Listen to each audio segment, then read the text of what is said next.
Former Vancouver Mayor Gregor Robertson in Ottawa in the federal cabinet, a star candidate for Vancouver Fraserview South Burnaby, now responsible for housing. Joining him is Delta's Jill McKnight, another new MP tasked with Veterans Affairs, also Associate Minister of National Defence.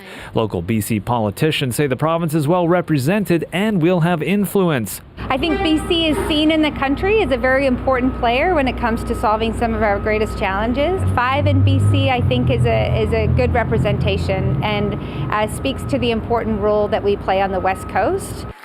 There's also 3 secretaries of state from BC. Longtime Surrey Centre MP Randeep Sarai for International Development. Stephanie McLean, elected in Esquimalt Saanich Sooke, is a Secretary of State for Seniors. And Kelowna's Stephen Fuhrer, a former military pilot, will serve as Secretary for Defence Procurement.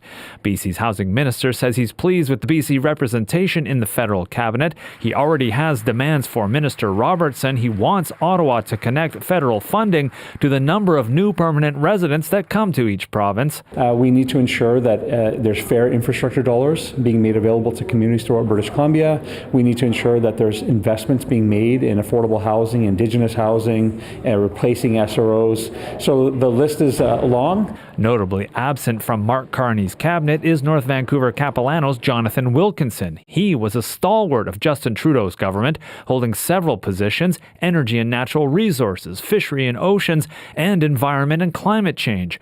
Wilkinson posted a lengthy response on social media about not being named to cabinet, not sour grapes, but a list of his achievements and perhaps a challenge to his new cabinet. Wealth must be created, not merely redistributed, he says. A thriving, growing economy fuels the programs and protections that define our way of life, and importantly, in the long run, no economy, no society can flourish without an unwavering commitment to environmental sustainability. The new cabinet in Ottawa will hold its first meeting on Wednesday, and while devising a plan to bolster this country's economy and balance U.S.-Canada relations, it will also need to look inward to understand regional needs and how to help provinces like BC thrive. Chad Pawson, CBC News, Vancouver.